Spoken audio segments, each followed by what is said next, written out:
ਧੰਨ ਵਾਹਿਗੁਰੂ ਸਾਹਿਬ ਜੀ।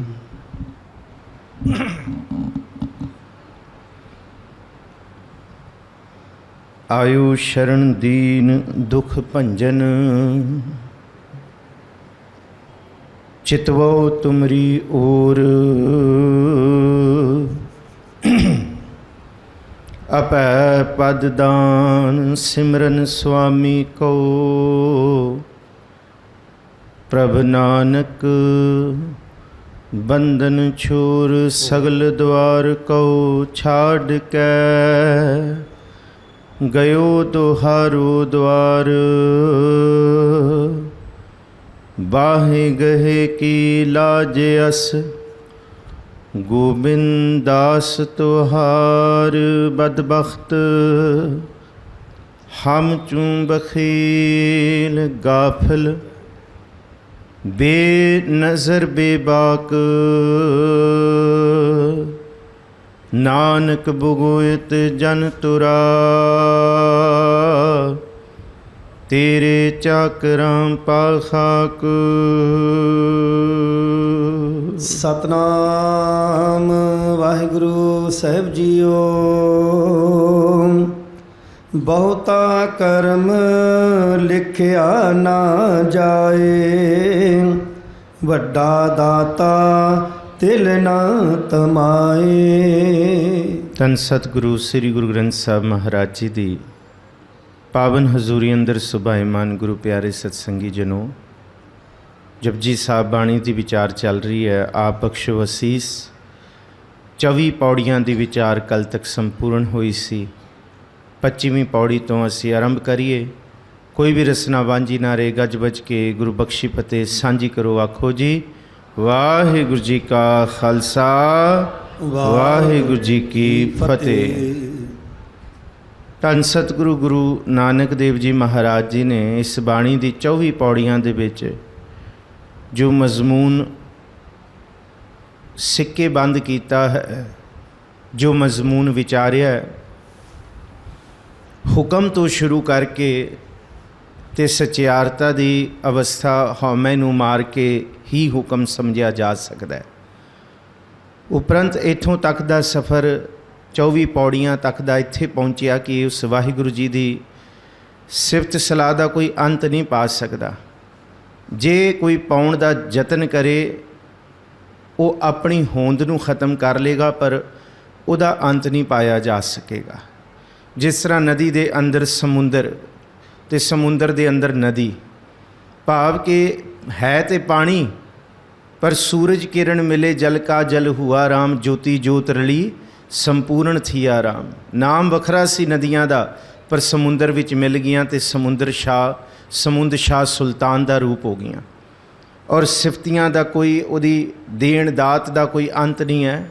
ਜਪਣ ਵਾਲਿਆਂ ਦਾ ਅੰਤ ਨਹੀਂ ਹੈ। ਉਹ ਵੱਡਾ ਹੈ ਜਿੱਥੇ ਉਹ ਵਸ ਰਿਹਾ। ਬਸ ਜਿਨ ਕੋ ਜਿਹਦੇ ਉੱਤੇ ਪ੍ਰਭੂ ਦੀ ਕਿਰਪਾ ਹੋਏਗੀ, ਨਾਨਕ ਨਦਰੀ ਕਰਮੀ ਦਾਤ ਦੀ ਅਵਸਥਾ ਉਹਦੇ ਉੱਤੇ ਵਰਤੇਗੀ ਕਿ ਉਹਦੀ ਦਾਤ ਦੀ ਸੋਝੀ ਨਦਰ ਦੇ ਨਾਲ ਹੈ। ਅਗਲਾ ਬਚਨ ਜਿਹੜਾ ਹੈ ਆਪ ਜੀ ਨੇ ਸਰਵਣ ਕੀਤਾ 25ਵੀਂ ਪੌੜੀ ਦਾ ਪਹਿਲੀ ਤੁਕ, ਬਹੁਤਾ ਕਰਮ ਲਿਖਿਆ ਨਾ ਜਾਏ।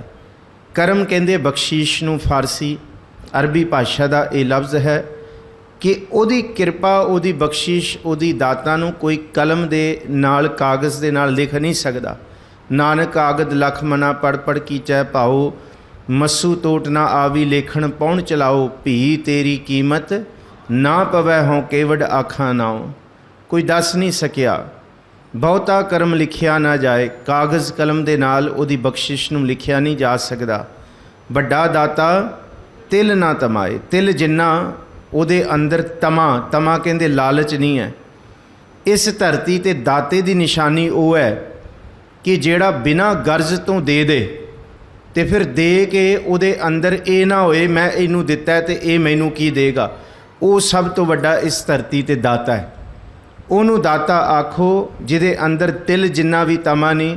ਔਰ ਇਸ ਧਰਤੀ 'ਤੇ ਇੱਕ ਦਾਤਾ ਸਭ ਜਗਤ ਪੇਖਾਰੀਆ, ਹਰ ਜਾਚੈ ਸਭ ਮੰਗਣਾ। ਸਭ ਨੂੰ ਪਤਾ ਹੈ ਕਿ ਮੰਗਣਾ ਕਿਵੇਂ ਹੈ, ਪਰ ਇੱਕ ਦਾਤਾ ਹੈ, ਵੱਡਾ ਦਾਤਾ ਤਿਲ ਨਾ ਤਮਾਏ, ਜਿਹਦੇ ਅੰਦਰ ਤਿਲ ਜਿੰਨਾ ਵੀ ਤਮਾਏ ਦਾ ਮਤਲਬ ਹੈ ਲਾਲਚ, ਤਿਲ ਜਿੰਨਾ ਤਮਾ ਨਹੀਂ ਹੈ ਉਹ ਤੇ ਦਿੰਦਾ ਹੈ ਤੇ ਦੇਣ ਤੋਂ ਬਾਅਦ ਭੁੱਲ ਜਾਂਦਾ ਹੈ, ਉਹ ਪਰਵਾਹ ਨਹੀਂ ਕਰਦਾ, ਉਹ ਸਦਾ ਹੀ ਦੇਈ ਜਾ ਰਿਹਾ। 10 ਵਸਤੂ ਲੈ ਪਾਛੈ ਪਾਵੈ, ਏਕ ਵਸਤ ਕਾਰਨ ਵਿਖੋਟ ਗਵਾਵੈ, एक पीना दे 10 पी हिर ले तौ मूड़ा कहो कहा करे, जिस ठाकुर स्यों नाही चारा ताको कीजै सद नमस्कारा। उन्होंने स्वस्थ आथ बाणी बरमाओ आखो, आदेश तिसै आदेश आखो, क्योंकि वो वड्डा दाता है, उहदे हिरदे च कोई लालच नहीं है जी।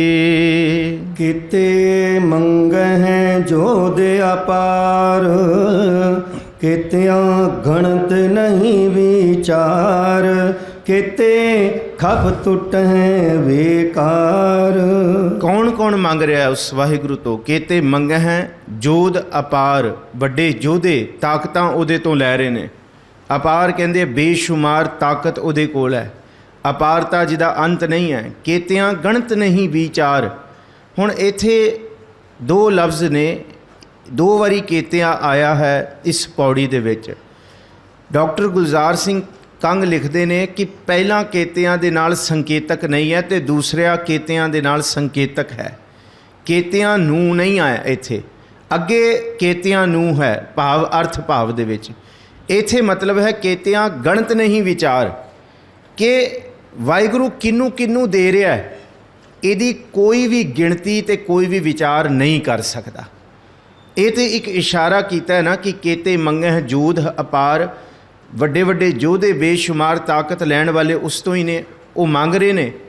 ਤੇ ਕਿਹਨਾਂ ਕਿਹਨਾਂ ਨੂੰ ਉਹ ਦੇ ਰਿਹਾ, ਕਿਹੜੇ ਕਿਹੜੇ ਉਸ ਤੋਂ ਮੰਗ ਰਹੇ। ਕੇਤਿਆਂ ਗਣਤ ਨਹੀਂ ਵਿਚਾਰ, ਕਿੰਨੇ ਮੰਗ ਰਹੇ ਨੇ ਇਹਦੀ ਗਿਣਤੀ ਕੋਈ ਵਿਚਾਰ ਨਹੀਂ ਹੈ। ਤੇ ਕਈ ਉਸ ਪ੍ਰਭੂ ਦੀਆਂ ਦਾਤਾਂ ਲੈ ਲੈ ਕੇ ਭੋਗ ਭੋਗ ਕੇ ਕੇਤੇ ਖੱਪ ਟੁੱਟ ਹੈ ਬੇਕਾਰ।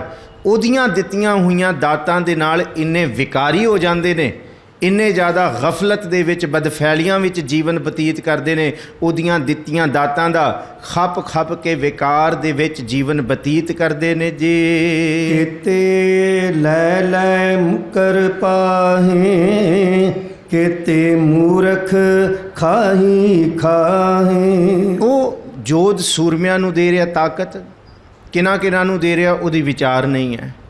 ਕਈਆਂ ਨੂੰ ਉਹਨੇ ਦਿੱਤਾ ਤੇ ਨਾਲ ਵਿਕਾਰੀ ਵੀ ਬਣਾ ਦਿੱਤਾ ਹੈ ਕਿ ਜਾਓ ਤੁਸੀਂ ਦਾਤਾਂ ਲੈ ਜਾਓ, ਇਹਨਾਂ ਦਾਤਾਂ ਵਿੱਚ ਹੀ ਸੜ ਜਾਓ, ਵਿਕਾਰਾਂ ਵਿੱਚ ਸੜ ਜਾਓ, ਇਹ ਦਾਤ ਤੁਹਾਡੇ ਲਈ ਵਿਕਾਰ ਬਣੇਗੀ।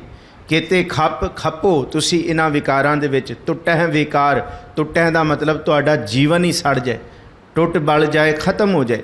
ਕਿਤੇ ਲੈ ਲੈ ਮੁੱਕਰ ਪਾਹੇ, ਤੇ ਲੈਣ ਦੀਆਂ ਕਿਸਮਾਂ ਬੜੀਆਂ ਨੇ। ਕੋਈ ਤਾਕਤ ਮੰਗ ਰਿਹਾ, ਕਈਆਂ ਬਾਰੇ ਵਿਚਾਰ ਨਹੀਂ ਹੈ ਕਿ ਕਿੰਨੇ ਮੰਗ ਰਹੇ ਨੇ। ਕਈ ਲੈ ਕੇ ਉਸ ਪ੍ਰਭੂ ਦੀਆਂ ਦਾਤਾਂ ਦੇ ਵਿੱਚ ਵਿਕਾਰੀ ਹੋ ਗਏ ਨੇ, ਤੇ ਕਈ ਲੈ ਲੈ ਕੇ ਮੁਕਰੇ ਪਏ ਨੇ, ਜਿਹਨੂੰ ਧੰਨ ਗੁਰੂ ਅੰਗਦ ਸਾਹਿਬ ਕਹਿੰਦੇ ਨਾ, ਏਕ ਨਹੀਂ ਦਾਤ ਆਪਸ ਤੇ ਜੋ ਪਾਈ ਹੈ, ਨਾਨਕ ਸਾ ਕਰਮਾਤ ਸਾਹਿਬ ਤੁਠੈ ਜੋ ਮਿਲੈ। ਉਹ ਕਾਦੀ ਦਾਤ ਹੈ ਜਿਹੜੀ ਬੰਦਾ ਕਹੇ ਮੈਂ ਆਪਣੀ ਹੁਜਤ ਨਾਲ ਪ੍ਰਾਪਤ ਕੀਤਾ। ਤੇ ਸੱਚੀ ਗੱਲ ਹੈ, ਦੇਣ ਵਾਲਾ ਕਰਤਾਰ ਹੈ। ਤੇ ਬੰਦਾ ਜਦ ਉਸ ਦਾਤ ਨੂੰ ਪਾ ਲੈਂਦਾ, ਫਿਰ ਕਹਿੰਦਾ ਮਿਹਨਤ ਮੈਂ ਬੜੀ ਕੀਤੀ ਸੀ, ਮਸ਼ੱਕਤ ਮੈਂ ਬੜੀ ਕੀਤੀ ਸੀ, ਜੀਵਨ ਮੈਂ ਸਾਰਾ ਲਾਤਾ ਸੀ ਇਹਦੇ ਪਿੱਛੇ, ਕੀ ਕੁਛ ਨਹੀਂ ਕੀਤਾ ਮੈਂ, ਇਹਨੂੰ ਇਹਦੇ ਪਿੱਛੇ ਮੈਂ ਘੀਸੀ ਕੱਢ ਲਈ ਆਪਣੀ। ਪਰ ਸੱਚੀ ਗੱਲ ਹੈ, ਦੇਣ ਵਾਲਾ ਉਹ ਪ੍ਰਭੂ ਹੈ, ਉਹ ਪਰਮਾਤਮਾ ਹੈ, ਉਹ ਬਖਸ਼ਿਸ਼ ਹੈ। ਕਿ ਬੰਦਾ ਕਹਿੰਦਾ ਨਾ ਮੈਂ ਕਿੰਨੀ ਕੁ ਕਸਾਈ ਕੀਤੀ ਹੈ ਜੀਵਨ ਦੀਆਂ ਇਹ ਸਰਮਾਏ ਨੂੰ ਪ੍ਰਾਪਤ ਕਰਨ ਲਈ। ਮਹਾਰਾਜ ਕਹਿੰਦੇ ਆ ਕਈ ਐਸੇ ਮੂਰਖ ਵੀ ਨੇ ਜਿਹੜੀ ਉਹਦੀ ਦਾਤ ਸਮਝ ਹੀ ਨਹੀਂ ਸਕਦੇ। ਏਕ ਨਹੀਂ ਦਾਤ ਆਪਸ ਤੇ ਜੋ ਪਾਈ ਹੈ, ਉਹਨੂੰ ਦਾਤ ਨਹੀਂ ਕਹਿੰਦੇ, ਉਹਨੂੰ ਹੁਜਤ ਕਹਿੰਦੇ ਆ। ਉਹਨੂੰ ਗੁਰੂ ਅੱਗੇ, ਪ੍ਰਭੂ ਅੱਗੇ ਵਧੀਕੀ ਆਖਦੇ ਆ ਕਿ ਉਹ ਦਾਤਾ ਹੈ। ਕੇਤੇ ਲੈ ਲੈ ਮੁੱਕਰ ਪਾਹੇ, ਮੁੱਕਰ ਪਾਹੇ ਦਾ ਮਤਲਬ ਮੁੱਕਰ ਜਾਂਦੇ ਨੇ, ਲੈ ਕੇ ਕਹਿੰਦੇ ਆ ਕਿ ਇਹ ਤਾਂ ਸਾਡੀ ਮਸ਼ੱਕਤ ਹੈ। ਅੱਗੇ ਜ਼ਿਕਰ ਮਹਾਰਾਜ ਜੀ ਕਰਦੇ ਨੇ, ਕੇਤੇ ਮੂਰਖ ਖਾਹੀ ਖਾਹੇ। ਤੇ ਇਸ ਧਰਤੀ 'ਤੇ ਕਿੰਨੇ ਕੁ ਐਸੇ ਮੂਰਖ ਨੇ ਜਿਹੜੇ ਲੈ ਲੈ ਕੇ ਖਾ ਰਹੇ ਨੇ, ਖਾ ਖਾ ਕੇ ਵੀ ਰੱਜਦੇ ਨਹੀਂ। ਤੇ ਇੱਕ ਵਾਰੀ ਵੀ ਉਹਨਾਂ ਨੇ ਉਸ ਪਾਰ ਬ੍ਰਹਮ ਪਰਮੇਸ਼ਵਰ ਦੀ ਦਾਤ ਦਾ ਸ਼ੁਕਰਾਨਾ ਨਹੀਂ ਕੀਤਾ। ਜਿਹੜੇ ਸ਼ੁਕਰਾਨਾ ਨਹੀਂ ਕਰਦੇ ਉਹਨਾਂ ਨੂੰ ਮਹਾਰਾਜ ਮੂਰਖ ਕਹਿੰਦੇ ਨੇ ਕਿ ਲੈਣ ਵਾਲੇ ਲੈ ਕੇ ਖਾਈ ਜਾ ਰਹੇ ਨੇ ਜੀ। ਕੇਤਿਆਂ ਦੁੱਖ ਭੂਖ ਸਦ ਮਾਰ, ਇਹ ਭੇਦਾਤ ਤੇਰੀ ਦਾਤਾਰ। ਕੇਤਿਆਂ ਦੁੱਖ ਭੂਖ ਸਦ ਮਾਰ। ਤੇ ਰੱਬ ਦੀ ਦਾਤ ਕੱਲੀ ਬਖਸ਼ਿਸ਼ ਵਾਲੀ ਥੋੜ੍ਹੀ ਹੈ। ਹੁਣੇ ਹੀ ਪੜ੍ਹਿਆ ਕੀਤੇ ਖੱਪ ਟੁੱਟੈ ਹੈ ਵਿਕਾਰ। ਉਹਨੇ ਜਿਸ ਨੂੰ ਵਿਕਾਰੀ ਬਣਾਉਣਾ ਹੈ ਤੇ ਉਹੋ ਜਿਹੀਆਂ ਦਾਤਾਂ ਉਹਨੂੰ ਦੇ ਦੇਣੀਆਂ। ਇਹ ਵੀ ਦਾਤ ਹੈ। ਕਿਸੇ ਨੂੰ ਸਾੜਨ ਵਾਸਤੇ, ਕਿਸੇ ਨੂੰ ਦੁਖੀ ਕਰਨ ਵਾਸਤੇ ਰੱਬ ਦਾਤ ਦੇਗਾ। ਗੁਰੂ ਨਾਨਕ ਸਾਹਿਬ ਕਹਿੰਦੇ ਦੇਗਾ। ਉਹਨੂੰ ਪਤਾ ਕਿਹਨੂੰ ਕੀ ਦੇਣਾ ਹੈ। ਉਹਦੇ ਅੱਗੇ ਕਿਸੇ ਦੀ ਹੁਜਤ ਨਹੀਂ ਚੱਲ ਸਕਦੀ। ਸਾਡੇ ਲਈ ਸਮਾਜ ਦੇ ਵਿੱਚ 2 ਦੂਣੀ 4 ਹੋ ਸਕਦਾ ਹੈ, ਉਹਦੇ ਲਈ 2 ਦੂਣੀ 5 ਵੀ ਹੋ ਸਕਦਾ ਹੈ, 2 ਦੂਣੀ 10 ਵੀ ਹੋ ਸਕਦਾ ਹੈ। ਉਹਦੇ ਅੱਗੇ ਕੋਈ ਹੁਜਤ ਨਹੀਂ ਚੱਲਦੀ। ਕੋਈ ਕਹੇ ਇਵੇਂ ਕਿਉਂ ਕੀਤਾ, ਇਵੇਂ ਕਿਉਂ ਕੀਤਾ। ਮਨੁੱਖੀ ਮੰਡਲ ਦੀਆਂ ਜਿੰਨੀਆਂ ਘਾੜਤਾਂ ਨੇ ਉਸ ਪਾਰ ਬ੍ਰਹਮ ਪਰਮੇਸ਼ਵਰ ਦੇ ਦਰ 'ਤੇ ਸਭ ਫਿੱਕੀਆਂ ਨੇ, ਤੁੱਛ ਨੇ। ਜਿੰਨੀ ਕੁ ਮਤ ਜੋ ਮਰਜੀ ਸਭ ਸੁਰਤੀ ਮਿਲ, ਸੁਰਤ ਕਮਾਈ ਸਭ ਕੀਮਤ ਮਿਲ, ਕੀਮਤ ਪਾਈ। ਸਾਰੇ ਇਕੱਠੇ ਕਰ ਲਓ ਤਾਂ ਵੀ ਉਹਦੀ ਵਡਿਆਈ ਜਿਹੜੀ ਤਿਲ ਜਿੱਡੀ ਨਹੀਂ ਆਖੀ ਜਾ ਸਕਦੀ।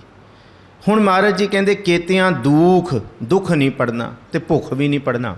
ਦੁੱਖ ਭੂਖ ਸਦ ਮਾਰ। ਸਦਾ ਹੀ ਦੁੱਖ ਦੇਣ ਵਾਲਾ ਵਾਹਿਗੁਰੂ ਹੈ, ਸਦਾ ਹੀ ਭੁੱਖ ਦੇਣ ਵਾਲਾ ਵੀ ਵਾਹਿਗੁਰੂ ਹੈ। ਭੁੱਖਾਂ ਤੇ ਦੁੱਖਾਂ ਦਾ ਦਾਤਾ ਵੀ ਉਹ ਹੈ। ਗੁਰੂ ਨਾਨਕ ਸਾਹਿਬ ਕਹਿੰਦੇ ਕੇਤਿਆਂ ਦੁੱਖ ਭੂਖ ਸਦ ਮਾਰ। ਅੱਗੇ ਕਹਿੰਦੇ ਇਹ ਭੇਦਾਤ ਤੇਰੀ ਦਾਤਾਰ। ਹੁਣ ਮਹਾਰਾਜ ਫਿਰ ਦੁੱਖ ਸੁੱਖ ਮਾਰ, ਇਹ ਦੁੱਖ ਭੁੱਖ ਕਿਉਂ? ਮਹਾਰਾਜ ਕਹਿੰਦੇ ਇਸ ਲਈ ਕਿਉਂਕਿ ਇਸ ਭਾਵੇਂ ਇਹ ਦੁੱਖ ਮਾਨਸ ਜੀਵਨ ਦੇ ਵਿੱਚ ਅਲਾਮਤ ਹੈ, ਇਹ ਇੱਕ ਨਿਗਰ ਹੈ, ਇਹ ਇੱਕ ਅਸੀਂ ਕਹੀਏ ਕਿ ਕਿਸੇ ਵੀ ਰੂਪ ਦੇ ਵਿੱਚ ਕਿਸੇ ਨੂੰ ਦੁੱਖ ਤੇ ਭੁੱਖ ਨਾ ਮਿਲੇ। ਪਰ ਮਹਾਰਾਜ ਕਹਿੰਦੇ ਕਿਉਂ ਨਾ ਮਿਲੇ? ਜਿਸ ਦਿਨ ਦੁੱਖ ਤੇ ਭੁੱਖ ਮਿਲਦੀ ਹੈ ਬੰਦੇ ਨੂੰ, ਉਸ ਦਿਨ ਉਹਦਾ ਜੀਵਨ ਸਦਾਚਾਰ ਵਾਲੇ ਪਾਸੇ ਤੁਰਨਾ ਸ਼ੁਰੂ ਕਰਦਾ ਹੈ। ਜਿਸ ਦਿਨ ਦੁੱਖ ਆਏਗਾ ਉਹਨੂੰ ਪਤਾ ਲੱਗੇਗਾ ਸੰਤੋਖ ਤੇ ਸਬਰ ਦੀ ਪਰਿਭਾਸ਼ਾ ਕੀ ਹੁੰਦੀ ਹੈ। ਉਹਨੂੰ ਪਤਾ ਲੱਗੇਗਾ ਹੱਥੋਂ ਲੈ ਕੇ ਭਲਾ ਮਨਾਵੇ ਦਾ ਸਿਧਾਂਤ ਕੀ ਹੈ ਇਸ ਜਗਤ ਦੇ ਵਿੱਚ। ਇਸ ਧਰਤੀ ਤੇ ਸੁੱਖ ਸਦਾ ਹੀ ਇਸ ਧਰਤੀ ਨੂੰ ਗਰਕ ਕਰੇਗਾ। ਜਿਸ ਦਿਨ ਰੱਬ ਦੁੱਖ ਦੇਗਾ ਤੇ ਉਹਨੂੰ ਪਤਾ ਲੱਗੇਗਾ ਕਿ ਇਸ ਦੁੱਖ ਵਿੱਚੋਂ ਹੀ ਜੀਵਨ ਦੀ ਦਾਰੂ ਨਿਕਲਣੀ ਹੈ। ਦਾਰੂ ਮਤਲਬ ਸਰਮਾਇਆ, ਜਿਹਦੇ ਨਾਲ ਜੀਵਨ ਸੁਹਿਰਦ ਬਣੇ। ਇਸ ਲਈ ਰੱਬ ਦੁੱਖ ਤੇ ਭੁੱਖ ਦਿੰਦਾ ਹੈ ਤਾਂ ਕਿ ਇਸ ਦੁੱਖ ਤੇ ਭੁੱਖ ਵਿੱਚੋਂ ਸਬਰ ਤੇ ਸੰਤੋਖ ਨਿਕਲੇ। ਇਹੀ ਸਬਰ ਸੰਤੋਖ ਉਹਦੀ ਆਤਮਕ ਅਧਿਆਤਮਕ ਪ੍ਰਗਟਾਵੇ ਦੀ ਨਿਸ਼ਾਨੀ ਬਣਦਾ ਹੈ ਕਿ ਹਾਂ ਮੈਂ ਦੁਖੀ ਭੁੱਖੀ ਹੋਇਆ। ਭੁੱਖਾਂ ਉਹਨੇ ਰੱਬ ਨੇ ਦਿੱਤੀਆਂ, ਪਰ ਭੁੱਖਾਂ ਕੱਟ ਕੇ ਸਤਿਗੁਰ ਨੇ ਫਿਰ ਮੈਨੂੰ ਰੱਜ ਕਿਵੇਂ ਹੁੰਦਾ ਉਹ ਵੀ ਦਿਖਾਇਆ। ਜਿਹੜਾ ਜੰਮਿਆ ਹੀ the one who born with ਅਸੀਂ ਦੇਖੋ ਕਿੱਡੇ ਕੋਈ ਕਹਿੰਦਾ ਜੀ ਕੋਈ ਸੋਨੇ ਦੀ ਚਮਚ ਨਾਲ ਜੰਮਿਆ ਵਿਦ ਗੋਲਡਨ ਸਪੂਨ, ਕੋਈ ਕਹਿੰਦਾ he born with a silver spoon. ਜਿਹੜਾ ਜੰਮਿਆ ਹੀ ਸੋਨੇ ਦੇ ਚਮਚਾ ਮੂੰਹ ਦੇ ਵਿੱਚ ਲੈ ਕੇ, ਉਹਨੂੰ ਤੇ ਕੀ ਪਤਾ ਹੋਏਗਾ ਜੀਵਨ ਦਾ ਸਰਮਾਇਆ ਕੀ ਹੈ। ਗੁਰੂ ਨਾਨਕ ਸਾਹਿਬ ਕਹਿੰਦੇ ਜੀਵਨ ਦਾ ਸਰਮਾਇਆ ਉਹਨੂੰ ਪਤਾ ਹੋਏਗਾ ਜਿਹਨੇ ਦੁੱਖਾਂ ਤੇ ਭੁੱਖਾਂ ਆਪਣੇ ਪਿੰਡੇ ਤੇ ਜਰੀਆਂ ਨੇ। ਫਿਰ ਉਹਨੂੰ ਪਤਾ ਲੱਗੇਗਾ ਸਬਰ ਸੰਤੋਖ ਕੀ ਹੁੰਦਾ ਹੈ। ਬਾਬਾ ਫਰੀਦ ਕੋਲ ਇੱਕ ਬੰਦਾ ਦੁਖੀ ਭੁੱਖੀ ਆਇਆ ਸੀ। ਕਹਿੰਦਾ ਜੀ ਮੈਂ ਬਹੁਤ ਵੱਡਾ ਕਾਰੋਬਾਰੀ ਸੀ ਤੇ ਮੇਰੇ ਕੋਲ ਕੁਝ ਨਹੀਂ ਰਿਹਾ ਤੇ ਮੈਂ ਬਾਬਾ ਫਰੀਦ ਤੇਰੇ ਕੋਲ ਆਇਆ, ਸੁਣਿਆ ਤੇਰਾ ਨਾਮ ਬੜਾ ਵੱਡਾ ਹੈ, ਇਹ ਸਾਖੀ ਮੈਂ ਕਰ ਚੁੱਕਾ। ਫਿਰ ਇਸ਼ਾਰੇ ਵਿੱਚੋਂ ਦੁੱਖ ਭੂਖ ਸਦਮਾਰ, ਇਹ ਭੇਦਾਤ ਤੇਰੀ ਦਾਤਾ। ਨਾ ਇੱਥੇ ਸੁੱਖ ਹੈ, ਨਾ ਇੱਥੇ ਗਲਵਕੜੀਆਂ ਨੇ। Life is not full bed of roses. ਇੱਥੇ ਉਹ ਵੀ ਨਹੀਂ ਹੈ। ਇੱਥੇ ਰੇਤ ਅਕ ਆਹਾਰ ਕਰ ਰੋੜਾਂ ਕੀ ਗੁਰ ਕਰੀ ਵਿਛਾਈ ਦਾ ਸਿਧਾਂਤ ਹੈ। ਭਾਰੀ ਕਰੀ ਤਪੱਸਿਆ ਵੱਡਾ ਭਾਗ ਹਰਸਿਓਂ ਬਣਿਆਈ ਵਾਲਾ ਸਿਧਾਂਤ ਹੈ। ਨਿਜ਼ਾਮੂਦੀਨ ਨਾਲ ਬੈਠੇ ਨੇ, ਬਾਬਾ ਫਰੀਦ ਨੂੰ ਕਹਿੰਦਾ ਮੈਂ ਬੜਾ ਅਮੀਰ ਸੀ ਤੇ ਮੈਂ ਹੁਣ ਕੱਖ ਦਾ ਵੀ ਨਹੀਂ ਰਿਹਾ, ਮੈਂ ਰੁਲ ਪੁਲ ਗਿਆ, ਸਭ ਖਤਮ ਹੋ ਗਿਆ ਮੇਰਾ ਸਰਮਾਇਆ। ਤੇ ਬਾਬਾ ਫਰੀਦ ਕਹਿੰਦੇ ਨਮਾਜ਼ ਪੜ੍ਹਦਾ ਹੈ? ਕਹਿੰਦੇ ਹਾਂ ਪੜ੍ਹਦਾ। ਕਹਿੰਦੇ ਕਿਸ ਭਾਵਨਾ ਨਾਲ ਪੜ੍ਹਦਾ? ਕਹਿੰਦੇ ਇਹ ਵੀ ਮਿਲ ਜੇ, ਇਹ ਵੀ ਮਿਲ ਜੇ, ਇਹ ਵੀ ਮਿਲ ਜੇ, ਇਹ ਵੀ ਮਿਲ ਜੇ। ਜਦ ਮੈਂ ਨਮਾਜ਼ ਪੜ੍ਹਨ ਲੱਗਦਾ ਜੋ ਮੈਂ ਖੋ ਬੈਠਾ ਮੈਨੂੰ ਉਹ ਵਾਪਸ ਮਿਲ ਜੇ, ਉਹ ਵਾਪਸ ਮਿਲ ਜੇ। ਤੇ ਬਾਬਾ ਫਰੀਦ ਕਹਿੰਦੇ ਅੱਛਾ ਸਭ ਕੁਝ ਮੰਗਣ ਵਾਲੀਆਂ ਨਮਾਜ਼ਾਂ ਪੜ੍ਹੀਆਂ? ਕਹਿੰਦੇ ਹਾਂ। ਸਾਰੀਆਂ ਨਮਾਜ਼ਾਂ ਵਿੱਚ ਭੁੱਖ ਹੁੰਦੀ ਹੈ? ਕਹਿੰਦੇ ਚੱਲ ਇੱਕ ਕੰਮ ਕਰੀ, ਜੁਮੇ ਦੀ ਨਮਾਜ਼ ਪੜ੍ਹਦਾ? ਕਹਿੰਦੇ ਹਾਂ। ਕਹਿੰਦੇ ਇੱਕ ਜੁਮੇ ਦੀ ਨਮਾਜ਼ ਰੋਜ਼ ਪੜ੍ਹੀ? ਕਹਿੰਦੇ ਲੈ ਗੱਲ ਹੀ ਨਹੀਂ ਕੋਈ। ਪਰ ਕਹਿੰਦੇ ਨਹੀਂ, ਉਹ ਮੰਗਣ ਵਾਸਤੇ ਨਾ ਪੜ੍ਹੀ, ਉਹ ਸ਼ੁਕਰ ਵਾਸਤੇ ਪੜ੍ਹੀ। ਬੜਾ ਫਰਕ ਰਮਜ਼ ਹੈ। ਰੋਜ਼ ਨਮਾਜ਼ ਤੂੰ ਮੰਗਣ ਵਾਸਤੇ ਕਰ ਰਿਹਾ, ਇੱਕ ਨਮਾਜ਼ ਜੁਮੇ ਦੀ ਰੋਜ਼ ਪੜ੍ਹੀ ਪਰ ਉਹ ਸ਼ੁਕਰ ਵਾਸਤੇ ਪੜ੍ਹੀ। ਕਹਿੰਦੇ ਫਿਰ ਗਰੀਬੀ? ਕਹਿੰਦੇ ਫਿਰ ਤੈਨੂੰ ਕਿੱਥੇ ਜਾਣ ਦੀ ਲੋੜ ਨਹੀਂ, ਦੇਖੀ ਤੂੰ ਦਿਨਾਂ ਵਿੱਚ ਚਮਤਕਾਰ ਹੋਣਗੇ। ਨਿਜ਼ਾਮੂਦੀਨ ਨਾਲ ਬੈਠਾ ਸੀ। ਕਹਿੰਦੇ ਬਾਬਾ ਫਰੀਦ ਬਸ ਐਡੀ ਗੱਲ ਸੀ, ਇੱਕ ਜੁਮੇ ਦੀ ਨਮਾਜ਼ ਤੇ ਸਿਰਫ ਸ਼ੁਕਰ 'ਚ ਪੜ੍ਹਨੀ ਸੀ ਤੇ ਜੇ ਪੜ੍ਹ ਲੈਂਦੇ ਤੇ ਫਿਰ ਲੱਖ 'ਚ ਇਹ ਲੱਕੜ ਦੀ ਰੋਟੀ ਮੇਰੀ ਕਾਟ ਕੀ, ਕੋਦਰੇ ਦੀਆਂ ਸੁੱਕੀਆਂ ਰੋਟੀਆਂ ਖਾਣ ਦੀ ਫਿਰ ਕੀ ਲੋੜ ਸੀ? ਫਿਰ ਰੁੱਖੀ ਸੁੱਖੀ ਖਾਏ ਕੈ ਠੰਡਾ ਪਾਣੀ ਪੀਓ ਦੀ ਕੀ ਲੋੜ ਸੀ ਇੰਨੇ ਸਾਲਾਂ ਤੋਂ? ਫਿਰ ਇਹ ਕੱਖਾਂ ਦੀ ਕੁਲੀ ਦੇ ਵਿੱਚ ਕਿ ਤਲੀਆਂ ਖੁੰਡਾ ਕਾਗ ਅਜਿਹ ਸਰਬ ਨਾ ਬੋੜਿਓ, ਦੇਖ ਬੰਦਾ ਕੇ ਦੇਖ ਬੰਦੇ ਕੇ ਭਾਗ। ਇਹ ਕੀ ਹਾਲ ਸੀ? ਫਿਰ ਇਹ ਕਿਉਂ ਨਹੀਂ ਕੀਤਾ? ਕਹਿੰਦੇ ਨਾ ਨਿਜ਼ਾਮੁਦੀਨ, ਇਹ ਨਾ ਤੇਰੇ ਲਈ ਹੈ ਨਾ ਇਹ ਮੇਰੇ ਲਈ ਹੈ। ਕਹਿੰਦੇ ਕਿਉਂ? ਕਹਿੰਦੇ ਜੇ ਬਾਬਾ ਫਰੀਦ ਨੂੰ ਰੱਬ ਦੁੱਖ ਤੇ ਭੁੱਖ ਨਾ ਦਿੰਦਾ ਤੇ ਬਾਬਾ ਫਰੀਦ ਵੀ ਇਹਨਾਂ ਦੀ ਤਰ੍ਹਾਂ ਧੱਕੇ ਖਾ ਰਿਹਾ ਹੁੰਦਾ। ਅੱਜ ਕਦੀ ਕਿਸੇ ਦਰ ਤੇ ਕਦੀ ਕਿਸੇ ਦਰ ਤੇ। ਅੱਜ ਤੇਰੇ ਕੋਲ ਲੋਕੀ ਰੱਬ ਦੀ ਗੱਲ ਪੁੱਛਣ ਆ ਰਹੇ ਨੇ, ਅੱਜ ਤੂੰ ਰੱਬ ਦਾ ਸਲਾਹਕਾਰ ਹੈ, ਇਸ ਕਰਕੇ ਕਿ ਰੱਬ ਨੇ ਤੈਨੂੰ ਦੁੱਖ ਤੇ ਭੁੱਖ ਦਿੱਤੀ। ਕਿਉਂ? ਉਹ ਦੁੱਖ ਤੇ ਭੁੱਖ ਬੰਦਗੀ ਕਰਨ ਵਾਲਿਆਂ ਵਾਸਤੇ ਐਸੀ, ਕਿਉਂਕਿ ਅੱਗੇ ਪੜ੍ਹਾਂਗੇ, ਐਸੀ ਭੱਠੀ ਹੈ ਜਿਸ ਭੱਠੀ ਵਿੱਚ ਸੋਨੇ ਨੂੰ ਪਕਾ ਕੇ ਪਵਿੱਤਰ ਕੀਤਾ ਜਾਂਦਾ ਹੈ। ਰੱਬ ਦੇ ਦਿੱਤੇ ਹੋਏ ਦੁੱਖ ਭੁੱਖ ਭਗਤ ਹੀ ਸਮਝ ਸਕਦਾ ਹੈ। ਇਹ ਇੱਕ ਐਸੀ ਭੱਠੀ ਹੈ ਜਿਹਦੇ ਵਿੱਚ ਮੇਰੇ ਵਿਕਾਰ ਨੂੰ ਰੱਬ ਨੇ ਆਪ ਹੀ ਸਾੜ ਕੇ ਤੇ ਸਦਾ ਰਹਿ ਕੰਚਨ ਸੀ ਕਾਇਆ ਕਾਲ ਨਾ ਕਬਹੂ ਵਿਆਪੇ ਵਾਲਾ ਸਿਧਾਂਤ ਦ੍ਰਿੜ ਕਰਵਾਉਣਾ ਹੈ। ਇਹ ਰੱਬ ਦੀ ਬਣਾਈ ਹੋਈ ਭੱਠੀ ਹੈ ਦੁੱਖ ਤੇ ਭੁੱਖ, ਜਿਹਦੇ ਵਿੱਚ ਇਸ ਜੀਵਨ ਕਾਇਆ ਵਿੱਚੋਂ ਵਿਕਾਰ ਸੜ ਜਾਣਗੇ। ਇਸ ਕਰਕੇ ਕੇਤੀਆਂ ਦੁੱਖ ਭੂਖ ਸਦਮਾਰ, ਕਿੱਥੇ ਉਹ ਕੱਲੀਆਂ ਦਾਤਾਂ ਤੇ ਤਾਕਤਾਂ ਨਹੀਂ ਦਿੰਦਾ, ਉਹ ਦੁੱਖ ਭੂਖ ਤੇ ਮਾਰ ਦੇਣ ਵਾਲਾ ਵੀ ਹੈ। ਔਰ ਇਹ ਆਖੋ ਇਹ ਭੇਦਾਤ ਤੇਰੀ ਦਾਤਾਰ, ਆਪਣੀ ਗੱਡੀਆਂ ਕਾਰਾਂ ਪਿੱਛੇ ਘਰ ਆਪਣੀਆਂ ਚੀਜ਼ਾਂ ਉੱਤੇ ਇਹ ਭੇਦਾਤ ਤੇਰੀ ਦਾਤਾਰ ਲਿਖਵਾਉਣ ਵਾਲਿਓ ਸੁਚੇਤ ਹੋ ਜਾਓ ਕਿ ਤੁਸੀਂ ਲਿਖਵਾ ਰਹੇ ਹੋ ਇਹ ਭੇਦਾਤ ਤੇਰੀ ਦਾਤਾਰ ਕੀ ਇਹ ਦਾਤ ਮਿਲੀ, ਪਰ ਪਹਿਲੀ ਅੱਧੀ ਤੁਕ ਤੁਸੀਂ ਪੜ੍ਹ ਨਹੀਂ ਰਹੇ। ਕਹਿੰਦੇ ਇਹ ਤੇ ਮਾਰ ਹੈ, ਇਹਦੇ ਵਿੱਚੋਂ ਦੁੱਖ ਨਿਕਲਣਗੇ, ਇਹਦੇ ਵਿੱਚੋਂ ਭੁੱਖਾਂ ਨੇ, ਉਹ ਤੇ ਪੜ੍ਹਿਆ ਨਹੀਂ ਤੁਸੀਂ, ਤੇ ਸਿਰਫ ਕੱਲੀ ਤੁਕ ਲਿਖਤੀ। ਇਹ ਬੜੀ ਵੱਡੀ ਅਵਸਥਾ ਹੈ। ਪੂਰੇ ਜਪਜੀ ਸਾਹਿਬ ਦਾ ਸਿਧਾਂਤ ਹੈ ਕਿ ਦੁੱਖ ਮਿਲੇ ਭੁੱਖ ਮਿਲੇ ਤਾਂ ਵੀ ਗੁਰੂ ਕਾ ਸਿੱਖ ਕਹੇ ਇਹ ਭੇਦਾਤ ਤੇਰੀ ਦਾਤਾਰ। ਇਹ ਤੂੰ ਮਾੜਾ ਨਹੀਂ ਕੀਤਾ ਵਾਹਿਗੁਰੂ, ਇਹ ਤੇਰੀ ਦਾਤਾਂ ਵਿੱਚੋਂ ਹੈ। ਜੇ ਕੋ ਡੂਬੈ ਫਿਰ ਹੋਵੈ ਸਾਰ, ਕਿ ਡੋਬ ਕੇ ਹੀ ਇੱਕ ਤੈਰਾਕ ਸਿੱਖਣਾ ਗੋਤੇ ਖਾ ਕੇ ਸਿੱਖਦਾ ਕਿ ਤਰਨਾ ਕਿਹਨੂੰ ਕਹਿੰਦੇ ਆ। ਉਹ ਪਾਰ ਬ੍ਰਹਮ ਪਰਮੇਸ਼ਵਰ ਆਪ ਸੁੱਖਾਂ ਦੇ ਸਿਧਾਂਤ ਨੂੰ ਦੁੱਖ ਤੇ ਭੁੱਖ ਵਿੱਚੋਂ ਹੀ ਕੱਢ ਕੇ ਸਿਖਾਉਂਦਾ ਹੈ ਜੀ। ਬੰਦ ਖਲਾਸੀ ਭਾਣੇ ਹੋਏ, ਹੋਰ ਆਖ ਨਾ ਸਕੈ ਕੋਈ। ਕਿਸੇ ਨੂੰ ਬੰਦਸ਼ਾਂ ਵਿੱਚ ਬੰਨਣ ਵਾਲਾ ਵੀ ਉਹ ਪ੍ਰਭੂ ਦਾ ਹੁਕਮ ਹੈ, ਤੇ ਕਿਸੇ ਨੂੰ ਬੰਦਸ਼ਾਂ ਵਿੱਚੋਂ ਖਲਾਸੀ ਦੇਣ ਵਾਲਾ ਵੀ ਪ੍ਰਭੂ ਦਾ ਹੁਕਮ ਹੈ। ਇਹਦਾ ਜ਼ਿਕਰ ਵੀ ਕੀਤਾ ਹੋਇਆ ਹੈ। ਬਾਬਾ ਫਰੀਦ ਜੀ ਦੇ ਬਿਲਕੁਲ ਘਰ ਦੇ ਲਾਗੇ ਇੱਕ ਨਦੀ ਵਗਦੀ ਸੀ, ਤੇ ਨਦੀ ਦੇ ਵਿੱਚ ਹੜ੍ਹ ਆਇਆ, ਤੇ ਬਾਬਾ ਫਰੀਦ ਨੂੰ ਸਾਰੇ ਭੱਜੇ ਗਏ ਕਿ ਬਾਬਾ ਫਰੀਦ ਤੂੰ ਦੁਆ ਕਰ, ਕਿਤੇ ਸਾਡੇ ਪਿੰਡ ਹੀ ਰੁੜ ਜਾਣੇ ਨੇ ਜੇ ਇਹ ਹੜ੍ਹ ਰੁਕਿਆ ਨਾ। ਤੇ ਬਾਬਾ ਫਰੀਦ ਉੱਥੇ ਜਾ ਕੇ ਨਦੀ ਨੂੰ ਕਹਿੰਦਾ ਕੰਦਣ ਵੈਣ ਨਾ ਢਾਏ, ਤਉ ਪੀ ਲੇਖਾ ਦੇਵਣਾ। ਇਹ ਦਰਿਆ ਤੈਨੂੰ ਨਹੀਂ ਪਤਾ ਰੱਬ ਦੀ ਰਜ਼ਾ ਬੜੀ ਡਾਢੀ ਹੈ, ਤੂੰ ਸੋਚਦਾ ਇਕੱਲਾ ਲੇਖਾ ਮਨੁੱਖਾਂ ਨੂੰ ਦੇਣਾ ਪੈਂਦਾ। ਇੱਥੇ ਤੇ ਭੈ ਵਿੱਚ ਪਵਨ ਵਹਿ ਸਦਵਾਓ, ਹਵਾ ਨੂੰ ਵੀ ਲੇਖਾ ਦੇਣਾ। ਭੈ ਵਿੱਚ ਚੱਲੈ ਲੱਖ ਦਰਿਆਓ, ਦਰਿਆਵਾਂ ਨੂੰ ਵੀ ਲੇਖਾ ਦੇਣਾ। ਇੱਥੇ ਤੇ ਅਗਨੀਆਂ ਨੂੰ ਵੀ ਲੇਖਾ ਦੇਣਾ, ਸੂਰਜ ਤੇ ਚੰਦਰਮਾਵਾਂ ਨੂੰ ਵੀ ਲੇਖਾ ਦੇਣਾ। ਤੂੰ ਆਪਣੀ ਔਕਾਤ ਵਿੱਚ ਰਹਿ, ਤੂੰ ਇੱਥੇ ਪਿੰਡਾਂ ਦੇ ਲੋਕਾਂ ਦੀ ਤਬਾਹੀ ਨਾ ਕਰ। ਤੇ ਅੱਗੋਂ ਦਰਿਆ ਪਤਾ ਕੀ ਜਵਾਬ ਦਿੰਦਾ? ਬਾਬਾ ਫਰੀਦ ਇਹਦੇ ਸਾਹਮਣੇ ਮੇਰੀ ਕੀ ਤੇਰੀ ਵੀ ਨਹੀਂ ਚੱਲ ਸਕਦੀ, ਤੂੰ ਮੇਰੇ ਤੋਂ ਬਹੁਤ ਵੱਡਾ, ਤੂੰ ਰੱਬ ਦੇ ਬਹੁਤ ਨੇੜੇ ਹੈ। ਕਹਿੰਦੇ ਕਿਉਂ? ਕੰਦਨ ਵੈਣ ਨਾ ਢਾਏ ਤਉ ਪੀ ਲੇਖਾ ਦੇਵਣਾ, ਜਿੱਧਰ ਰੱਬ ਰਜ਼ਾਏ ਵੈਣ ਤੇ ਦਾਊਂ ਗੌ ਕਰੇ। ਕੌਣ ਕਹਿੰਦਾ ਮੈਂ ਆਪਣੀ ਮਰਜ਼ੀ ਨਾਲ ਵਹਿੰਦਾ?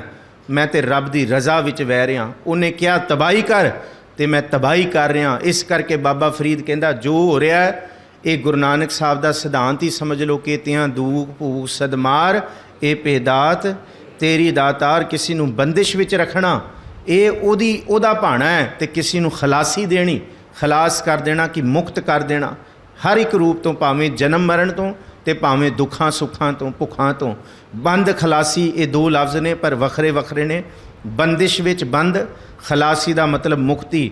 ਭਾਣਾ ਹੋਏ ਹੋਰ ਆਖ ਨਾ ਸਕੈ ਕੋਈ, ਕਿ ਕੋਈ ਹੋਰ ਆਖੇ ਕਿ ਇਹ ਨਦੀਆਂ, ਇਹ ਵਾਹ, ਇਹ ਨਾਲੇ, ਇਹ ਸਮੁੰਦਰ, ਇਹ ਹਵਾਵਾਂ, ਇਹ ਬੰਦਸ਼ਾਂ, ਇਹ ਖੁੱਲ੍ਹ, ਇਹ ਕੋਈ ਹੋਰ ਹੈ। ਇਹਨੂੰ ਕਿਹਾ ਹੋਰ ਆਖ ਨਾ ਸਕੈ ਕੋਈ, ਕੋਈ ਹੋਰ ਨਹੀਂ ਹੈ।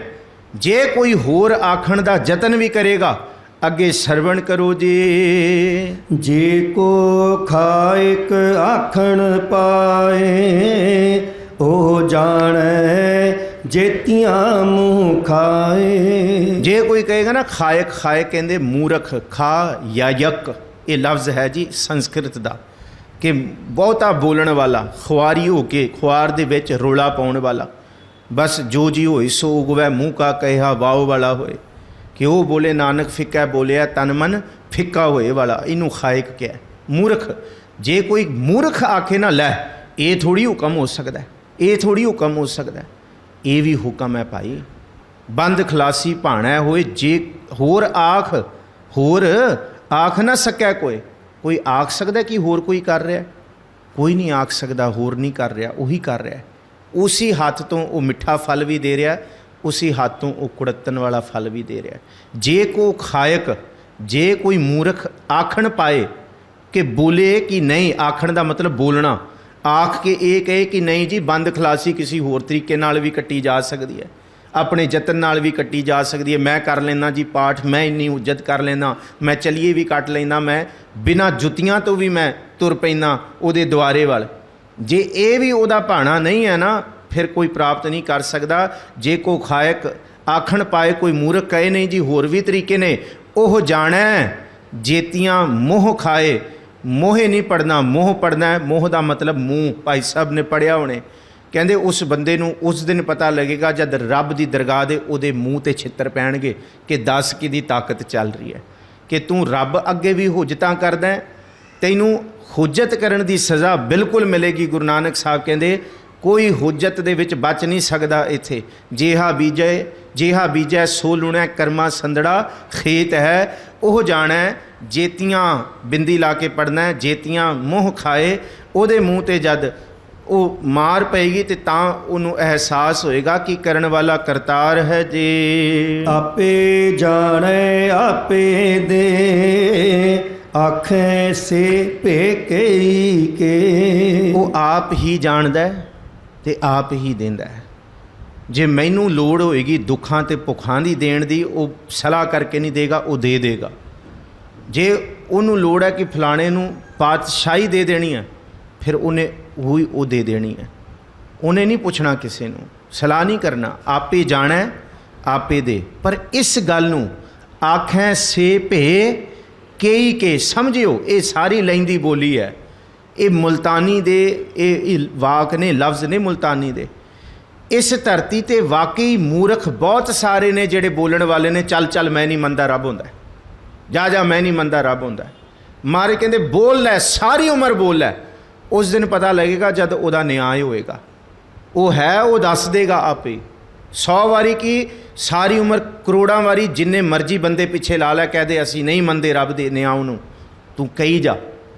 पर जिथे करोड़ों बंदे रब दे न्याय तो मुनकर भी ने, उथे कुछ गिणती दे बंदे ऐसे भी ने।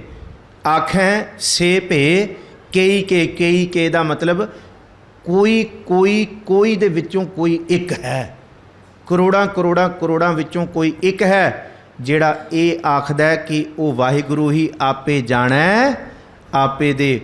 उही जानन वाला है ते उही देण वाला है। जे उन्हें दुख दिता है तो उन्हें मेरे भले लई दिता है, जे उन्हें मैनू सुख विच रखिया तो मेरे भले विच रखिया है। आखें से पे, इस तरह का से पे का मतलब इहो जे आखण वाले भी कईयां विचों कई विरले ने, हैण विरले ना ही घणे, फैल फक्कड़ संसार जिहड़े उहदे हुक्म नूं समझदे ने जी। जिसनों बख्शे सिफत साला नानक पातशाही पातशाह। जिसनों बख्शे सिफत सलाह, इहो जी अवस्था जिन्हों बख्श देना शुकराने दे विच। ये सिफत सलाह कली ऐ नहीं जिहड़ी असी करी जा रहे हैं कि जी पाठ कर लिया, पढ़ लिया, सुन ली बाणी, कथा भी करके मैं चला गया और तुसी सुन के चले गए। ये सिफत सलाह नहीं कि अलूणी सिल चट्टण वाली अवस्था दे विच कि भावें खंडे धार दे उत्ते भी तुरना पे ना, कि चाल निराली चाला निराली भगतां केरी बिखम, उस मार्ग ते तुर के भी जे कह देना आपे जाने आपे दे। महाराज कहते ये है असल दे विच सिफत सलाह करन वाले भगत। ये है बख्शिश उस रब दी कि जेड़े रोटी मेरी काट की लावण मेरी भूख आके भी शुकराने कर रहे हैं। जेड़े कहते जिन्ना खादियां चोपड़ियां घने सहणगे दुख, जेड़े ऐसे ने जेड़े कह रहे हैं कि रोटी मेरी, और ये भी है रुखी सुखी खाए के ठंडा पानी पीओ देख पराई। हुण चमरठा गंठ ना जाने, बाबा रविदास वर्गा भी है जिहड़ा शुक्र मना रहा कि ठीक है जो मैनू तू दिता चंगा कीता। ਨਾਮਦੇਵ ਵਾਲਾ ਵੀ ਸਿਰ ਝੁਕਾ ਕੇ ਜੱਪੀ ਜਾ ਰਿਹਾ। ਇਸ ਚੀਜ਼ ਦੇ ਵਿੱਚ ਜਿਹੜਾ ਜਪੇਗਾ ਉਹਨੂੰ ਮਹਾਰਾਜ ਕਹਿੰਦੇ ਜਿਸ ਨੂੰ ਬਖਸ਼ੇ ਸਿਫਤ ਸਲਾਹ। ਇਹ ਅਵਸਥਾ ਵਾਲੀ ਸਿਫਤ ਸਲਾਹ ਜਿਹਨੂੰ ਬਖਸ਼ੇਗਾ ਮਹਾਰਾਜ, ਧੰਨ ਗੁਰੂ ਨਾਨਕ ਸਾਹਿਬ ਜੀ ਕਹਿੰਦੇ ਨਾਨਕ ਪਾਤਸ਼ਾਹੀ ਪਾਤਸ਼ਾਹ। ਇਸ ਧਰਤੀ ਤੇ ਪਾਤਸ਼ਾਹ ਤੇ ਹੋਣਗੇ ਰਾਜੇ ਰਈਅਕ ਸਿੱਧ, ਵੱਡੇ ਵੱਡੇ ਤੋਂ ਵੱਡੇ ਰਾਜੇ ਰਈਅਤ ਵੀ ਔਰ ਬੜੇ ਬੜੇ ਬਾਦਸ਼ਾਹ ਹੋਣਗੇ। ਪਰ ਬਾਦਸ਼ਾਹਾਂ ਦਾ ਵੀ ਕੋਈ ਬਾਦਸ਼ਾਹ ਉਹ ਹੈ ਜਿਹੜਾ ਇੱਕ ਬਹਿਲੋਲ ਹੋਇਆ ਜੀ, ਬਹਿਲੋਲ ਲੋਧੀ। ਗੁਰੂ ਨਾਨਕ ਸਾਹਿਬ ਦਾ ਸਿੱਖ ਹੋਇਆ ਜਦ ਗੁਰੂ ਨਾਨਕ ਸਾਹਿਬ ਅਰਬ ਵੱਲ ਗਏ ਨੇ। ਉਹਨੇ ਗੁਰੂ ਨਾਨਕ ਸਾਹਿਬ ਕੋਲ ਮਤਲਬ 3 ਸਰਦੀਆਂ, ਇਹਦਾ ਮਤਲਬ 3 ਸਾਲ ਜ਼ਿਕਰ ਹੈ ਜੀ। 3 ਸਰਦੀਆਂ ਉਹਨੇ ਗੁਰੂ ਨਾਨਕ ਸਾਹਿਬ ਜੀ ਦੀ ਸੰਗਤ ਮਾਣੀ ਹੈ। ਪ੍ਰੋਫੈਸਰ ਪੂਰਨ ਸਿੰਘ ਦਾ ਨਾਵਲ ਹੈ ਚੁੱਪ ਪ੍ਰੀਤ ਦਾ ਸ਼ਹਿਨਸ਼ਾਹ ਵਿਓਪਾਰੀ, ਪੜ੍ਹਿਓ ਜ਼ਰੂਰ। ਚੁੱਪ ਪ੍ਰੀਤ ਦਾ ਸ਼ਹਿਨਸ਼ਾਹ ਵਿਓਪਾਰੀ, ਬਹਿਲੋਲ ਦਾ ਜ਼ਿਕਰ ਹੈ। ਹੁਣ ਉਹਨੇ ਸਿਰਫ ਥੋੜ੍ਹਾ ਸਮਾਂ ਗੁਰੂ ਨਾਨਕ ਸਾਹਿਬ ਦੀ ਸੰਗਤ ਮਾਣੀ ਹੈ। ਅਤੇ ਕਹਿੰਦੇ ਜਦ ਬੰਦਗੀ ਕਰਨ ਬੈਠਦਾ ਸੀ ਨਾ, ਕਹਿੰਦੇ ਐਂ ਲੱਤਾਂ ਪਸਾਰ ਕੇ ਬੈਠਦਾ ਸੀ ਕਿ ਜਿਵੇਂ ਵੱਡਾ ਬਾਦਸ਼ਾਹ ਹੁੰਦਾ। ਅਤੇ ਕਹਿੰਦੇ ਕੱਪੜੇ, ਕਹਿੰਦੇ ਕੋਈ ਕੱਪੜਾ ਨਾ ਕੋਈ ਜੇਬ ਅਤੇ ਨਾ ਕੋਈ ਖੁੱਲੀ ਦੇ ਵਿੱਚ ਇੱਕ ਰਾਸ਼ਨ। ਕਹਿੰਦੇ ਖਾ ਲਿਆ ਨਹੀਂ ਖਾਦਾ ਨਹੀਂ, ਪਰ ਰਹਿਣਾ ਬਾਦਸ਼ਾਹ। ਨੌਕਰ ਨਾਲ ਰਹਿੰਦਾ ਸੀ, ਘਰ ਜਿੱਤ ਕੁੱਲੀ 'ਚ ਰਹਿੰਦਾ ਸੀ, ਛੱਤ ਵੀ ਟੁੱਟੀ ਹੋਈ ਸੀ। ਅਤੇ ਉਸ ਵੇਲੇ ਨਾ ਸਮੇਂ ਦਾ ਬਾਦਸ਼ਾਹ ਆਇਆ ਹਾਥੀ 'ਤੇ ਸਵਾਰ ਹੋ ਕੇ, ਅਤੇ ਬਹਿਲੋਲ ਲੋਧੀ ਨੂੰ ਉਹਨੂੰ ਪਤਾ ਲੱਗ ਗਿਆ ਕਿ ਬਾਦਸ਼ਾਹ ਆ ਰਿਹਾ।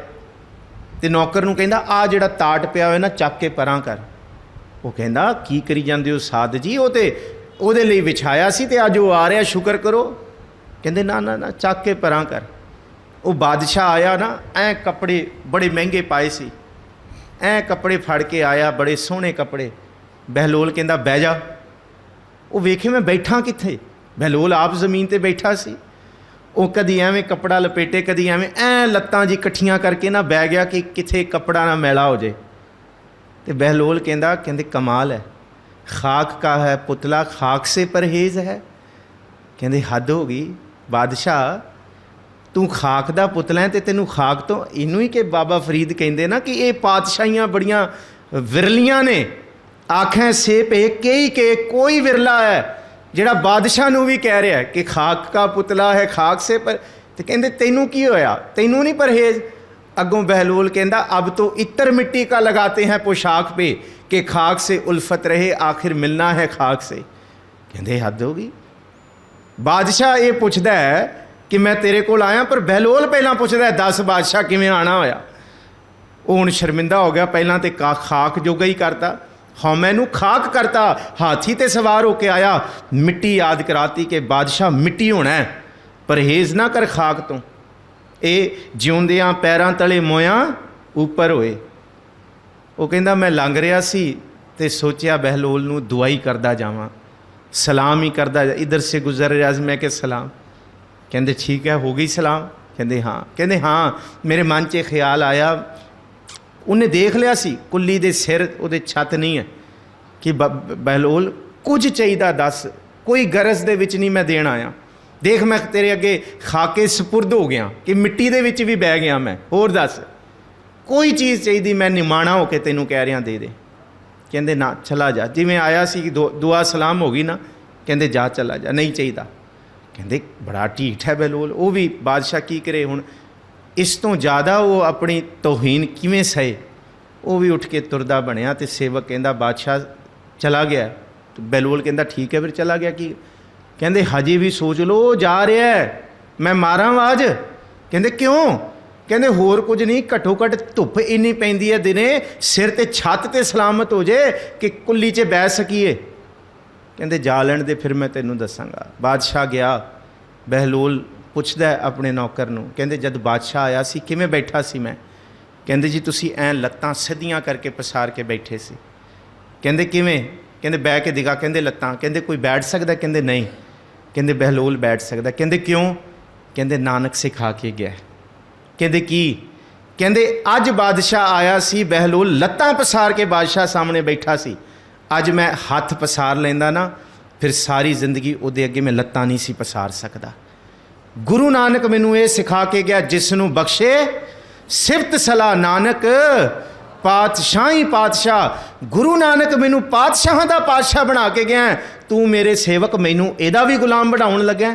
ਇਹ ਮੇਰੇ ਤੋਂ ਨਹੀਂ ਹੋ ਸਕਦਾ ਕਿਉਂਕਿ ਮੇਰੇ ਅੰਦਰ ਗੁਰੂ ਨਾਨਕ ਦੀ ਸਿੱਖੀ ਹੈ। ਅਗਲੀ ਪੌੜੀ ਵੱਲ ਤੁਰੀਏ ਜੀ, ਸਮਾਂ ਸਮਾਪਤੀ ਵਾਲਾ ਹੈ ਜੀ। ਚਲੋ ਜੀ, ਜੋ ਸਤਿਗੁਰੂ ਜੀ ਨੂੰ ਪਾਇਆ ਅੱਜ ਸਮਾਪਤੀ ਹੈ। ਹਾਂਜੀ, ਪੌੜੀ ਵੱਡੀ ਹੈ, ਅਮੁੱਲ, ਜਿਹਦਾ ਆ ਸਾਰੀ, ਕਿਉਂਕਿ ਉਹ ਪ੍ਰੀਤ ਹੀ ਉਹਨਾਂ ਦੀ ਚੱਲਣੀ ਹੈ ਜਿਨ੍ਹਾਂ ਨੇ ਇਹ ਵਪਾਰ ਗੁਰੂ ਨਾਨਕ ਸਾਹਿਬ ਦੇ ਕਰ ਲਏ ਨੇ, ਸ਼ਬਦ ਦੇ, ਬਹਿਲੋਲ ਵਰਗਿਆਂ ਨੇ। ਸੋ ਸਤਿਗੁਰੂ ਜੀ ਬਖਸ਼ਿਸ਼ ਕਰਨ। ਭਾਈ ਸਾਹਿਬ ਜੀ ਜੋ ਹੁਕਮ ਕਰਦੇ ਨੇ ਸਿਰ ਮੱਥੇ ਹੈ। ਸਮਾਂ ਸਮਾਪਤੀ ਹੈ। ਸ੍ਰੀ ਗੁਰੂ ਗ੍ਰੰਥ ਸਾਹਿਬ ਜੀ ਦਾ ਕੋਟਾਨ ਕੋਟ ਸ਼ੁਕਰਾਨਾ। ਆਪ ਸੰਗਤਾਂ ਦਾ ਬਹੁਤ ਬਹੁਤ ਧੰਨਵਾਦ। ਭਾਈ ਸਾਹਿਬ ਜੀ ਦਾ ਧੰਨਵਾਦ। ਬਸ ਇਹਦੇ ਵਿੱਚ ਜਿਸ ਨੂੰ ਬਖਸ਼ੇ ਸਿਫਤ ਸਲਾਹ ਕਿ ਆਪਣਾ ਮੂਲ ਪਛਾਣ ਵਾਲੀ ਅਵਸਥਾ ਅਸੀਂ ਸਮਝੀਏ। ਠੀਕ ਹੈ, ਇਸ ਧਰਤੀ 'ਤੇ ਸਾਰੀ ਮੰਗਦੇ ਹਾਂ, ਕੋਈ ਵੱਡਾ ਹੈ ਕੋਈ ਛੋਟਾ ਹੈ, ਪਰ ਮੰਗਣ ਵਾਲੀ ਦਾਤ ਜਿਹੜੀ ਹੈ ਨਾ, ਉਹ ਵੀ ਮੰਗ ਲਈਏ ਸਤਿਗੁਰ ਤੋਂ। ਉਹ ਦਾਤ ਹੈ ਸਿਫਤ ਸਲਾਹ ਦੀ, ਉਸ ਪ੍ਰਭੂ ਦੀ ਸਿਫਤ ਸਲਾਹ ਜਿਹਦੇ ਵਿੱਚ ਸ਼ੁਕਰਾਨਾ ਹੈ, ਹਰ ਤਰ੍ਹਾਂ ਦਾ ਸ਼ੁਕਰਾਨਾ ਹੈ। ਸਿਰ ਧਰ ਤਲੀ 'ਤੇ ਰੱਖ ਕੇ ਸ਼ੁਕਰਾਨਾ ਕਰੀਏ ਮਹਾਰਾਜ ਦਾ। ਜਿਵੇਂ ਸਤਿਗੁਰ ਰੱਖਣ ਉਵੇਂ ਰਹਿਣ ਦੀ ਦਾਤ ਮਿਲ ਜੇ। ਭੁੱਲਾਂ ਚੁੱਕਾਂ ਦੀ ਖਿਮਾ। ਫਤਿਹ ਬੁਲਾਓ ਜੀ। ਵਾਹਿਗੁਰੂ ਜੀ ਕਾ ਖਾਲਸਾ, ਵਾਹਿਗੁਰੂ ਜੀ ਕੀ ਫਤਿਹ।